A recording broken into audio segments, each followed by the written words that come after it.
Welcome back to WCDC Art.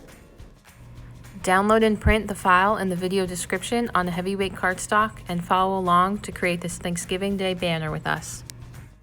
Other supplies that you'll need for this project are scissors, tape, and twine or string. So our first step is just to cut out all of the pendant shapes on our downloaded images.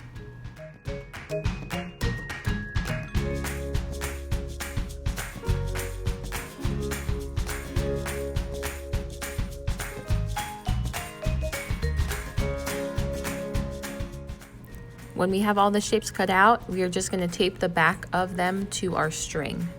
So we want to make sure we leave a little bit of string on the end, just so we have something to hang it by. I'm just going to flip my first pendant shape over and position the string and then tape it in place.